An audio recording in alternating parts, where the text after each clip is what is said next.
Hello students, आप सभी का मेरे YouTube channel spark success academy में स्वागत है।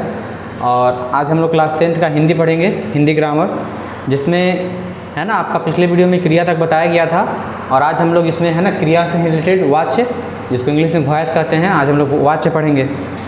देखिए, तो वाच्य कहा जाता है कि वाच्य कहते किसको हैं? कह रहा है क्रिया के जिस रूप से यह पता चलता है कि वाक्य में क्रिया के व्यवहार का मुख्य विषय क्या है। यानी कहने का मतलब है कि जिस शब्द से, यानी वाच्य क्या है? क्रिया का वैसा रूप जिससे यह पता चलता है कि वाक्य में है ना क्रिया का मुख्य विषय क्या है, कर्ता है, कर्म है या क्रिया है, क्रिया का भाव है।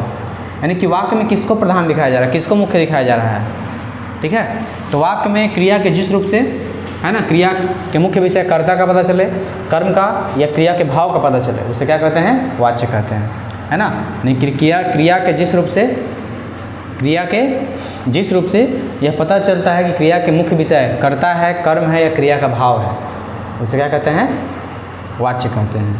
वाच्य का तीन भेद होते हैं। कितने भेद होते हैं? तीन भेद। जैसे पहला है कर्तृवाच्य, दूसरा है कर्मवाच्य, तीसरा है भाववाच्य। ठीक है ना। इंग्लिश में देखिए, इसमें मतलब वाच्य समझ रहे होंगे, है ना, जिससे मतलब कहने का मतलब क्रिया के, है ना, क्रिया के मुख्य विषय कर्ता का, यानी कि सेंटेंस में मुख्य है कौन? कर्ता है, कर्म का बोध हो रहा है कि क्रिया के भाव का बोध हो रहा है। ठीक है, तो वाच्य आपके तीन तरह के होते हैं, कर्तृवाच्य, कर्मवाच्य और भाववाच्य। देखिए, कर्तृवाच्य क्या कहता है कि क्रिया के जिस रूप से वाक्य में कर्ता की प्रधानता का बोध हो, कर्ता यानी काम करने वाला, है ना। कर्तृवाच्य क्या कहता है कि क्रिया के जिस रूप से वाक्य में कर्ता की प्रधानता का बोध हो, उसे क्या कहेंगे? हम कर्तृवाच्य कहेंगे। ठीक है, जिसमें मतलब काम करने वाला का प्रधान माने उसका बोध होता है ना, कर्ता की प्रधानता होती है। जैसे मान के चलिए, है ना, कहेंगे वे लोग, है ना, विद्यालय में पढ़ते हैं, राम घर जाता है, वह आम खाता है। तो इसमें वह, राम, वेले के अनुसार, वे लोग के अनुसार ही क्या होगा? लिंग का, वचन का, पुरुष का रूप निर्धारित किया जाता है। ठीक है, यानी कहने का मतलब है कि क्रिया के लिंग, वचन तथा पुरुष कर्ता के अनुसार होते हैं इसमें। मतलब जैसे कर्ता वैसे कर्म। जैसे कहेंगे वह आम खाता है, तो वह एक आदमी, तो सब क्या है? इसके अनुसार, वह के अनुसार ही भर्व है, क्रिया है। कहेंगे वे लोग आम खाते हैं, तो यहाँ पे खाते हो गया, यहाँ पे वे लोग था। तो ठीक है, तो जिससे क्रिया के, है ना, जिस रूप से वाक्य में कर्ता के प्रधानता का बोध होगा, किसका प्रधानता? कर्ता की प्रधानता का बोध होगा, उसे कहेंगे हम कर्तृवाच्य। दूसरा है आपका कर्मवाच्य। तो कर्म यानी काम करने वाला, तो वाक्य के जिस रूप से वाक्य में कर्म की प्रधानता का बोध हो, है ना, कर्म की प्रधानता का बोध। जैसे कहेंगे, समान चलिए, है ना, जैसे कहा कि वह आम खाता है ना, इसमें क्या कह रहा है कि आम खाया जाता है। ठीक है, इसमें जिसमें मतलब कर्म की प्रधानता, कर्म को प्रधान बताया जाए। ठीक है, किताब पढ़ा जाता है ना, गीत गाया जाता है, इस तरीके से समझिए, पटना जाया जाता है। तो क्रिया के जिस रूप से कर्म, यानी कि ऑब्जेक्ट के मतलब कहने का मतलब तरीके से ऑब्जेक्ट, तो कर्म के प्रधानता का बोध होगा, उसे क्या कहेंगे हम? कर्मवाच्य। ठीक है, इसमें कर्तृवाच्य में कर्ता की प्रधानता का, काम करेगा उसको, जो काम करता हो मतलब, है ना, उसका प्रधानता का बोध होता है। और कर्मवाच्य में काम का फल जिसे पड़ता है, काम का असर जिसे पड़ता है, उसके प्रधानता का बोध होता है। समझ गए?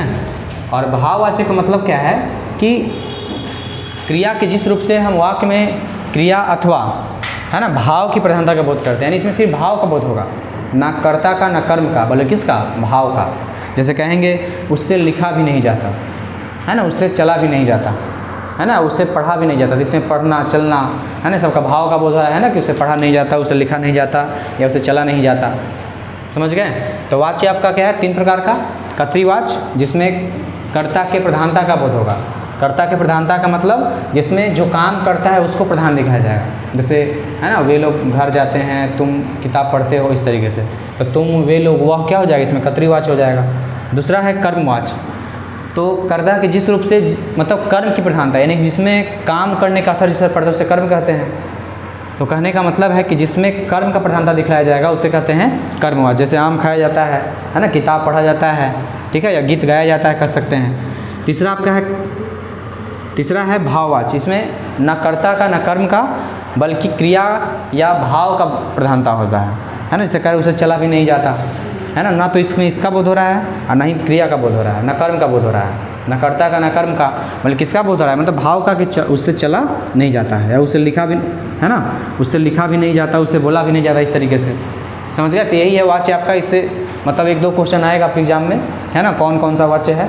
तो देखिएगा, जिसका प्रधानता रहेगा, अगर कर्म का प्रधानता दिखलाएगा तो कर्मवाच्य, कर्ता का प्रधानता दिखलाएगा तो कर्तृवाच, और अगर भाव से बताएगा तो उसे भाववाच। ठीक है, तो इस तरीके से आपका क्या हो गया, वाच हो गया आपका खत्म, है ना। इतना ही है, तो आप इसको नोट भी कर सकते हैं और इसको याद करते रहिए। ठीक है, और अगले वीडियो में आपको इससे आगे अगला टॉपिक आपको बताया जाएगा।